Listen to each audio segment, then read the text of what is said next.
Thanks, Rich. The first of our two divisions of the $50,000 Bangles and Bees for fillies and mares, 3-year-olds and up at 6.5 furlongs is just 11 minutes away. There is a very classy Grade 1 type performer, Kindrea, who was second in the Oak Leaf behind We Miss Frankie as a 2-year-old. Went in the Breeders' Cup Juvenile Fillies, finished 10th or 11th behind My Miss Aurelia, and hasn't won though since right here at Fairplex Park last year, winning the Fildy Shepherd by 4 lengths. She began her career with the win by 3.5 at Hollywood Park, and then she'd come back here for Bob Baffert and get some black type under her belt.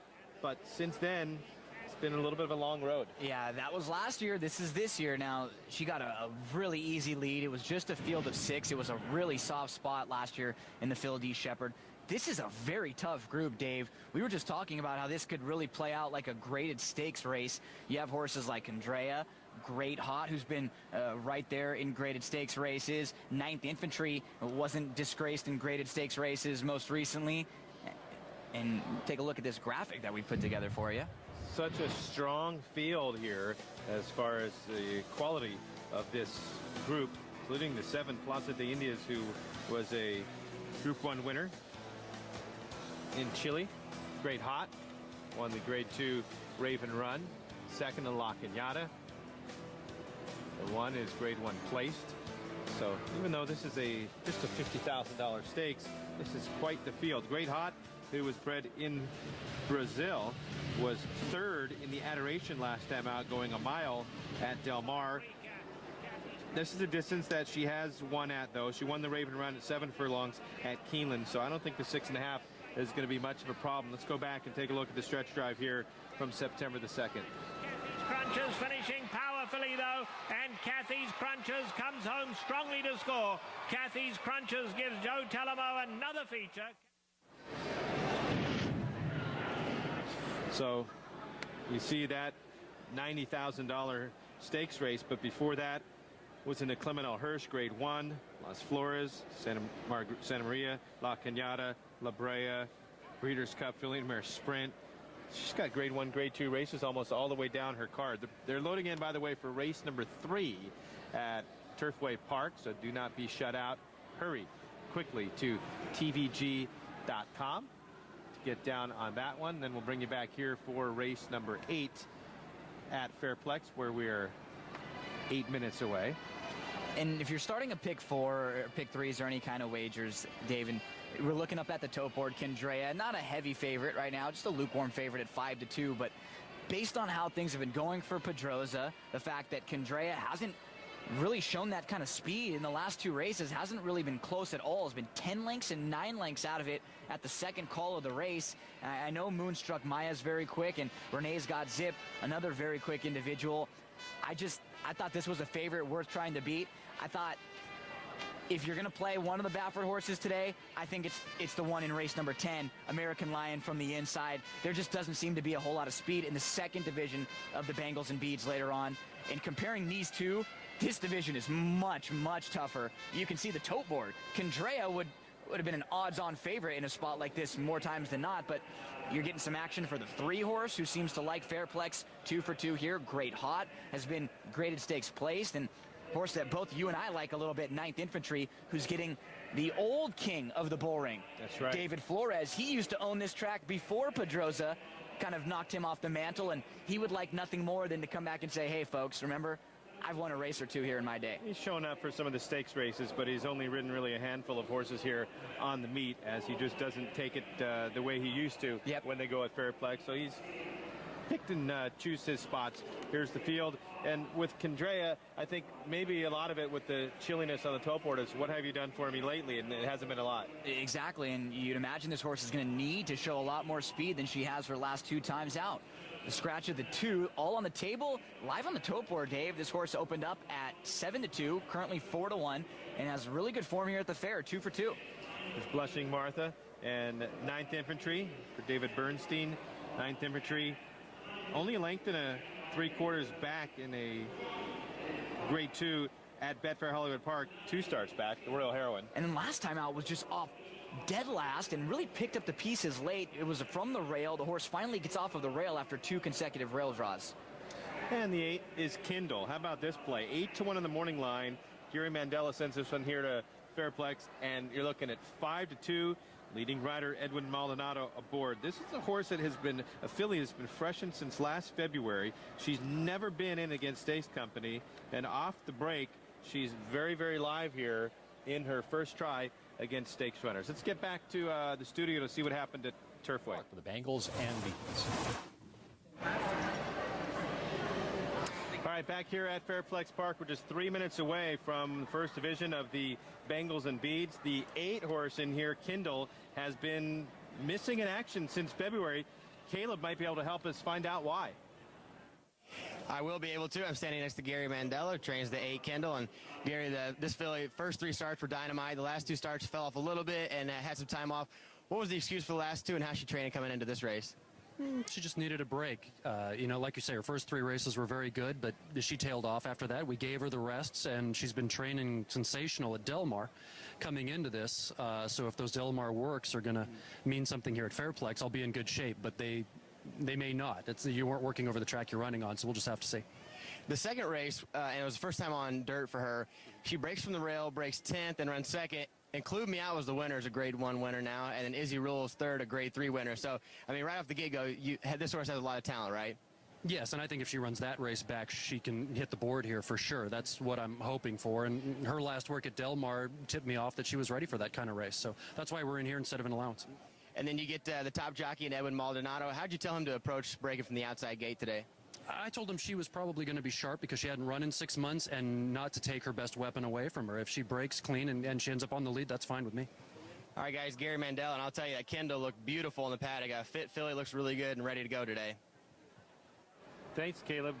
Good job getting us all the answers that we were looking for. So nothing really happened other than she just needed a little bit of a respite and freshened up, and a good trainer will give a horse an opportunity to get that break.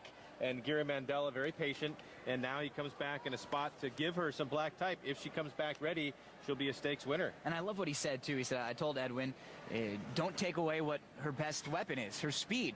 You know, Dave, I'm an amazing singer. You know, I'm going to sing on the air all the time so people can see my amazing singing voice. I'm not going to stop singing because my voice is that great. I think that's what they're thinking with Kindle here, too.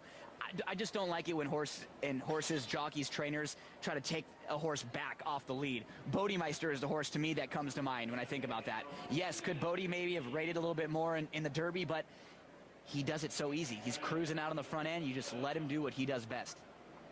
Were you pulling one over on me there? With the singing voice? I haven't heard you sing on the air. Well, I watch you all the time. Oh, really? Todd Schrupp, maybe yes. You haven't heard me bust into a song every now and then? Maybe yes, which is not a good thing. I get the screeches very quickly from the audio department as soon as I start. So I did hear you sing a little Dreamweaver off camera the other day. It's pretty good. Thank you. A little harmonic. I wouldn't mind it. All right, going in the gate, first of 2 divisions for the Bangles and Beads. Remember, race number 10, they will also have $50,000 on the line for those fillies and mares as they go the 6.5 furlong distance.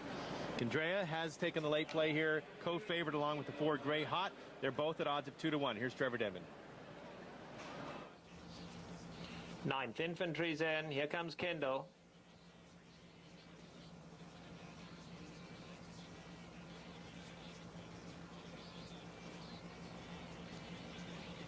Going in. They're all set. And away they go. Kindle broke a little outwards, but broke very fast from the outside gate. 9th Infantry is right there in second. Candrea kicking through down at the rail. All on the table, races between them. Outside of that comes Blushing Martha and Great Hot as last. 5/8 to go, and Kindle has crossed over in front, just over a length to 9th Infantry. Blushing Martha's on the outside. Then it's all on the table. Candrea is cornering beautifully now, cut the corner and goes all the way up to third. Great Hot is in behind that. They move on to the backstretch, and Kindle very, very fast. Kindle in front, 2.5 now. 9th Infantry second. Here's Candrea now getting moving in third. Blushing Martha's back in fourth. Then all on the table, and Great Hot is at the back. They have 5/16 to go, and Kindle is still clear by 3. 9th Infantry second. Candrea has dropped back down onto the rail. Still got 5 to make up, though. Then Blushing Martha. Great Heart starting to run from last. They're at the top of the lane, and it's all Kindle out here. Kindle is now in front by nearly 5 as they turn for home. 9th Infantry second. Candrea did not go on, then Great Hot. But it is all Kindle. They would need to sprout wings to get to Kindle and Edwin Maldonado. They've won the Bangles and Beads easily. Great Hot came running on second, then All on the Table and Blushing Martha. Wow, Edwin Maldonado definitely did not take away the speedy asset that Kindle possessed, as she was keen.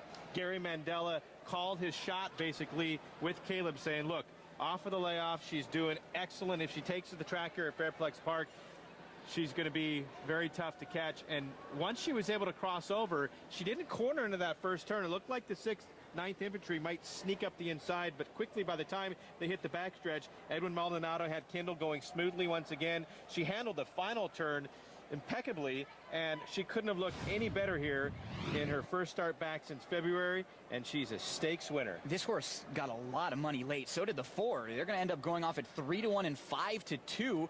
Your third and second choice, and another win for jockey Edwin Maldonado. The start of the pick 4 underway with Kindle. Nice job by Caleb there, touching base with Gary Mandela, and this horse was ready to fire today and did just that. Edwin Maldonado having a great meet. I think it may be safe to say the best meet that Edwin Maldonado may have ever had as a jockey out here in Southern California. He's going to win this Fairplex meet, it looks like. Looks like that will be the case, and it's crazy to say a horse that's going to be, filly that's going to be turning 5 in a couple of months, has a bright future, but she's lightly raced, and she is a good one for Gary Mandel. Let's get back to Rich. Thank you, Dave. We got Price. Welcome back to Trackside Live here on TVG. Winning the first of our 2 divisions of the Bengal and Beads is Kindle, 4-year-old filly by Indian Charlie out of the Carson City mare Carson's Vanity. Gary Mandela and Edwin Maldonado teaming up here for the first stakes score of her career. That was a really nice win. This horse cleared the field from the outside and was very impressive. And Caleb pointed out, this horse is a pretty classy individual, has faced horses like Include Me Out and Izzy Rules, and has not been disgraced by those individuals. Defeated Izzy Rules in an optional claimer in the 2nd career start, was right behind Include Me Out, who's a Grade 1 winner. Izzy Rules, a multiple graded stakes winner.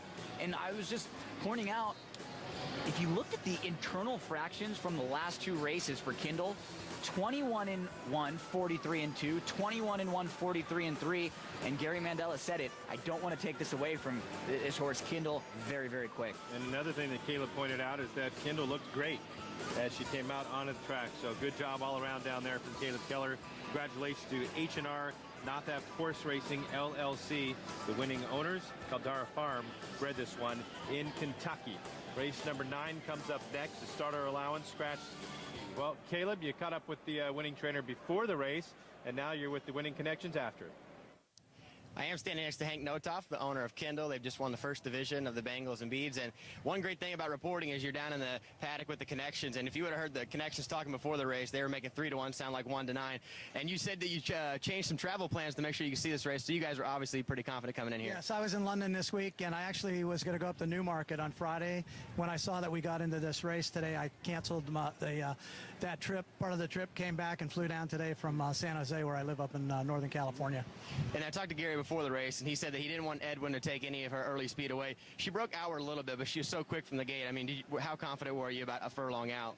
I was very confident. She hadn't raced for about 7 or 8 months, so I was a little concerned about her conditioning and whether she would hold up in the stretch drive. But once she came around that last turn with 3.5 lengths on the field, I knew we had it. All right, congratulations to you, Hank, and we're going to send it back to Rich Perloff in the studio, guys.